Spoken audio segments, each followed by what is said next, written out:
Hello, welcome back to Thrive Yoga Fit Transformational Coaching. This is Erin. Today we're going to talk about the silent language of the skin. So I'm a longtime body worker. I've been doing body work for over 20 years. I'm a yoga therapist. I'm the owner of Thrive Yoga and Fitness, if you don't know who I am. Today I'm talking about something that we all crave but rarely discuss, which is touch. Unless you're on my podcast, I talk about it often. So we live in a hyper-connected digital world, yet we are experiencing an epidemic of touch hunger. And like we text, we Zoom, we like posts, we watch stories, but we aren't like holding hands, we're not hugging, and we're not like feeling and connecting with each other. It's quite the epidemic. And this isn't just about like romantic touch, this is about survival. When we're children, literally, we need touch or we will die. And as adults, I think that we forget that it's such an important part of regulating the nervous system. So in this episode, we're going to go deep into the neuroscience of it and the somatics of touch. We'll talk about how safe, intentional touch regulates your nervous system and what neuromuscular holds are.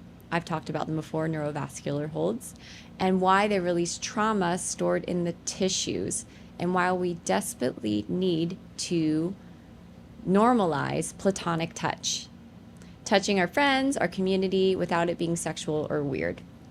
So by the end, you're going to understand why touch isn't like just a luxury or something that's reserved for romantic relationships. It's a necessity. It's a biological necessity. So the neuroscience of touch and nervous system regulation is important to touch upon because, and double entendre there. So let's start for the left brain people. We can start with the science because the science is kind of wild. So when we receive touch, there are these receptors on the skin. They're called mechanoreceptors. When I had my interview with Daniel James Wicker, we talked a little bit about mechanoreceptors. And when I did my podcast on the insula and interoception, I also talked about it a bit. But your skin is essentially your largest organ. It's covered in millions of sensory receptors, and they're called mechanoreceptors. So these are specifically designed to detect pressure, vibration, and stretch. When you receive safe, consensual touch, those receptors send a signal straight up your spinal cord, up to your brain's vagus nerve. So vagus nerve is something that you may have heard of in healing circles, or is kind of like a buzzword as far as nervous system regulation. The vagus nerve is the captain of your parasympathetic nervous system. It's the rest and digest mode, where you can literally process your feelings, digest your food properly, and also digest life and have a sense of being present. So here's what happens physiologically when you receive a genuine hug or hand on your shoulder. There's a neurotransmitter called oxytocin, which you're probably familiar with. So oxytocin surges, and this is our bonding hormone. It lowers your cortisol, which is your stress hormone, and it reduces blood pressure. Your amygdala calms down. So that's your brain's fear center. The touch tells your amygdala that you're not in danger and you're safe, so that you can kind of drop into your body, especially if you've had any kind of touch trauma. This is consensual platonic touch, super important. Another thing that happens is your heart rate variability improves. This is a marker of resilience. A regulated nervous system means you can adapt to stress without crashing, which is what we all want. Being able to be resilient, being able to live life skillfully, that's kind of what yoga is all about. It's being present and trying to be a good human. So now just think about like how hard this is in our modern world. We are constantly in sympathetic overdrive. I call it sympathetic dominance. Fight or flight. We're stressed, anxious, and isolated. And what's the fastest way to downregulate a stressed nervous system? It's not a pill, it's pressure, it's warmth, and it's touch. So there's ways that we can do this ourselves by pressurizing the body and breathing into that pressurization because, the truth is that sometimes you don't always have someone. And there's people who have had someone for a long time and then suddenly they don't. So self-regulation is super important. If you have a person that you can hug that is a safe space, a 20-second hug releases enough oxytocin to significantly lower stress. But the average hug today is only like 3 seconds.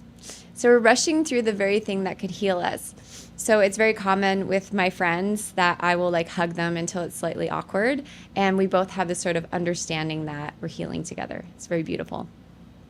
There's this theory called the Polyvagal theory. It's developed by Dr. Stephen Porges, and it explains this beautifully. Our nervous system has 3 states. So it's ventral, sympathetic, and dorsal vagal. And this, I'm actually certified in this type of modality. So ventral vagal is safe, social, connected. We feel like very regulated. Sympathetic is fight or flight, where we just feel like we want to run or want to fight something. Dorsal vagal is when we just completely shut down and collapse. It's literally just like almost shock or trauma. Touch is the bridge that moves you from sympathetic or dorsal back into ventral vagal. It is one of the most effective ways to bring us back from that space. It tells your body you are another safe human. You can let your guard down.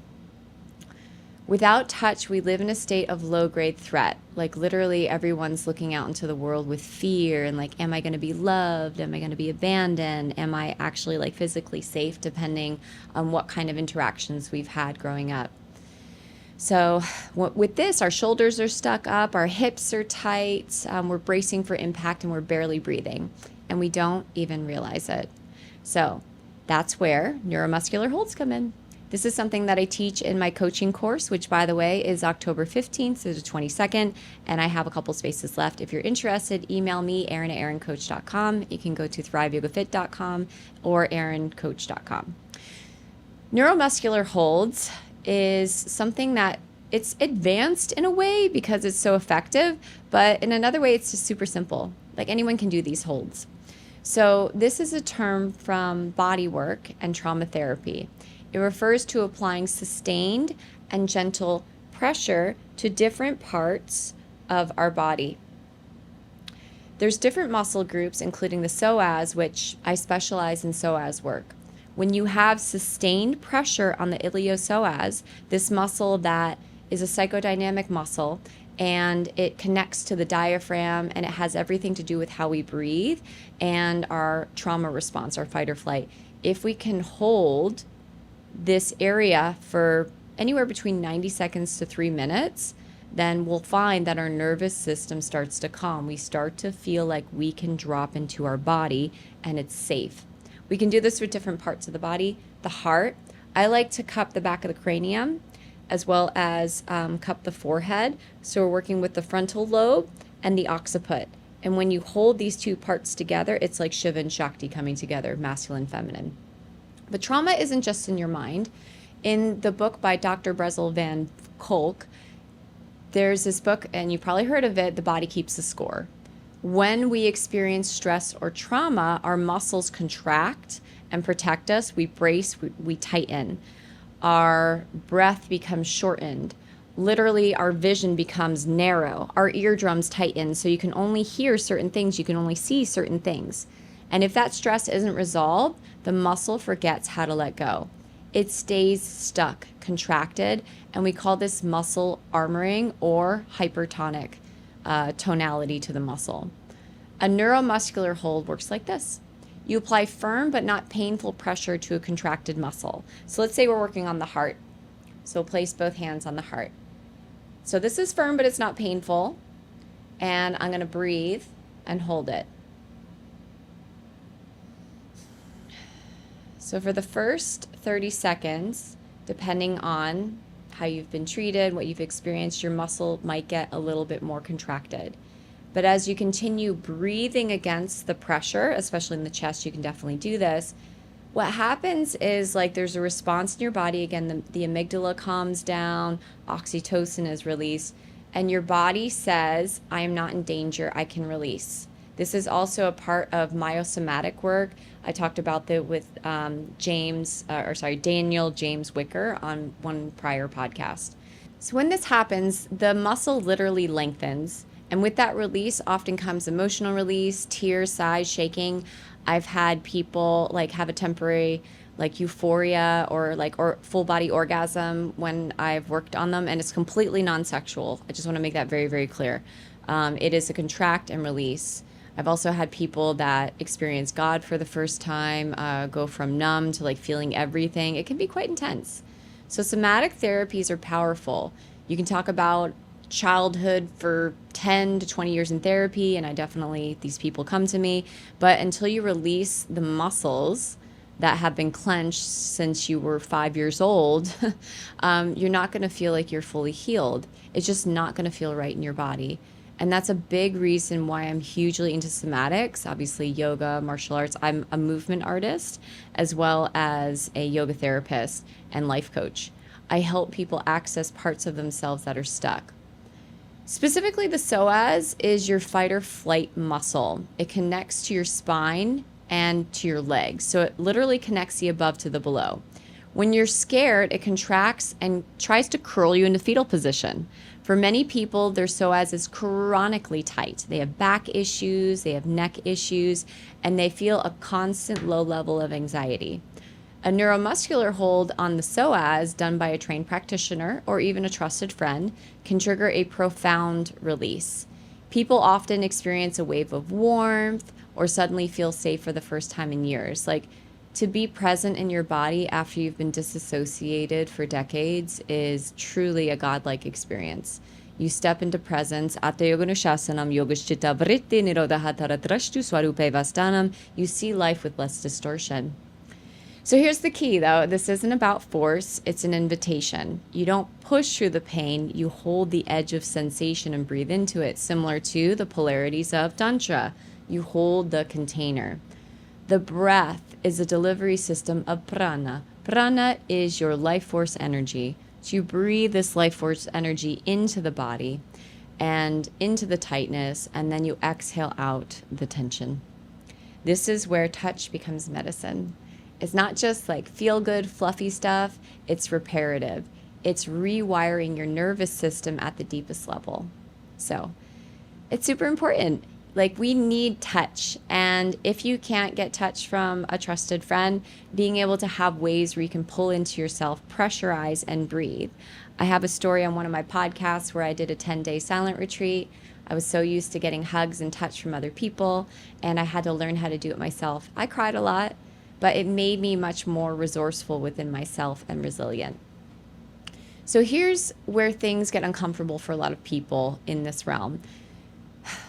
We may have sexualized touch to the point where many of us are terrified to touch anyone platonically. If a man hugs a female friend for too long, people assume it's romantic. If two male friends hold hands, it seems like they're gay. And if a teacher puts a hand on a student's shoulder, they fear being accused of some sort of inappropriate conduct. Like, we have been manipulated and fear injected in us to push away touch, which is so healing. Why might that be? Well, when you're in fear, you're certainly easier to control. You're not thinking with your higher prefrontal cortex. You're thinking with your limbic system and your brainstem, your primal sources. And when you're there, you're going to consume, you're going to chase, and you're going to be really good for the economy. So to sort of fight against the man, DIY, punk rock, we've created a culture of touch phobia. And so reverse that. Flip it and reverse it like Missy Elliott. This is devastating because human beings we're herd, we're pack animals. We evolved in tribes where we slept piled together, groomed each other, and held each other constantly. We are not wired for isolation. It's just not natural. Platonic touch and touch without sexual intention is essential for mental health. So this includes hugs that last longer than 3 seconds, hopefully up to 20 seconds, 30 seconds. And I actually taught my dad how to hug this way. And at first he was just like kind of squeezing me. And I was like, Dad, let me add another tool to this big long hug. Let's breathe. And he passed that down to my aunt, and my aunt told me, Erin, you're healing the family by teaching us how to hug. So hugging, don't underestimate it. Cuddling with friends while watching a movie. Like, you can do that with friends. Did you know? Like, male or female. You don't have to be gay. You don't have to be in a romantic situation. You can be gay. You can be in a romantic situation. But if you're looking for platonic cuddles, why not? A hand on the back during a hard conversation. A lot of the times I touch my friend's shoulders. I give them big hugs. I give them a kiss on the cheek. Massaging a friend's shoulder after a long day. Again, this is consensual and talked about. So you don't just like grab your friend's shoulders and start going at it. But if you're both in agreement, like, hey, let's heal each other, like how beautiful with touch, it can be wonderful and healing. So love is not limited to romantic partners. We have this sort of cultural script in this country that says once you're an adult, the only person you're allowed to touch is a sexual partner. Why? It's just like so weird. But this places an impossible burden on the relationship. And I've broken out of that conditioning, but I had that conditioning and it made me feel very codependent on my partner. No one can meet all of your touch needs. That's how codependency starts. And from someone who is recovering from that, it is important to, again, have this platonic touch. In many other cultures, platonic touch is normal. You go to Thailand, almost everyone's trained in some sort of Thai massage because it runs in the family. Shiatsu, like martial arts, wrestling, Brazilian jiu-jitsu. In India, men hold hands with male friends. I saw this. Actually, my martial arts teacher was doing it. I was like, oh, yeah, that's right. That's in the culture. In Mediterranean cultures, cheek kissing and embraces are standard. And indigenous tribes, communal sleeping and touch are integral. It just makes you feel good. In the West, we've made it something that it's not. We've made touch transactional. You only get it if you're in a relationship or paying for a massage or if there's a promise that something will happen afterwards, which can be very damaging. So what if we did normalize it? What if we said, hey, friend, I really need a hug today. Can we hold it for a minute? What if we normalized touch check-ins? Before gathering, ask, are you open to a hug today? Or cuddles, or just like holding each other. Do you need physical support? Like, how beautiful is that? And again, platonic. Like, it's beautiful. Like, when we're babies, literally we need touch or we'll die. As adults, we need touch or we'll get depressed. It is real and it is important and everybody needs it. This is also consent culture at its best. It's not about forcing touch on anyone. It's about offering it and asking for it. It's about destigmatizing the need for human contact. So the research is clear. People who have received regular platonic touch have lower rates of depression, anxiety, and loneliness. They have stronger immune systems. They feel more connected. They feel a deeper sense of self. They are more regulated, and they live longer. So hopefully this podcast has inspired you to reach out to a friend, get a hug, find a way to, again, safely, platonically, like have relationships where you can have consensual touch if you're not in a romantic partnership. And even if you are, it's important because remember, one person cannot meet all of your touch needs. So if you feel that way, then again, that leads to codependency and enmeshment. So we've talked about the science, we've talked about the trauma release, and we're ready to get kind of practical here. So if you're listening to this podcast and you're like, yes, Erin, I don't know why I haven't considered this before, or yes, I know this, and maybe I need to come back to it. 5 tools that you can use to start today to bring more healing and touch into your life. So 1 is the 20-second hug protocol. So trusted friend, 20-second hug, talk about it, and do it. Second thing is being your own like self-sufficient hugger. So pressurizing your body, and you can even like hold your knees and breathe against yourself. This mimics the feeling of touch and it causes oxytocin to spike. If you can do this, it really helps you to calm your nervous system and drop in. 3, if you can hold hands with someone who you love, or someone that you trust. Again, that touch is also going to help. Animals are wonderful for touch. So cats, dogs, I don't know, horses. So whatever you have available, it's some kind of animal. And if you don't have an animal, then maybe you can seek one out. The last thing is, making sure that you touch the earth. Like the electromagnetic touch of the earth is also really calming and soothing for the nervous system. And when we feel connected to the earth, we feel more dropped into ourselves. We feel like loved, and we feel calmness in our nervous system. So, different ways that you can use to make yourself feel whole, regulate your nervous system, and get the touch that you crave. I hope that you've enjoyed this podcast, and I hope that you have a fantastic day. Thank you so much. Go get a hug. Namaste.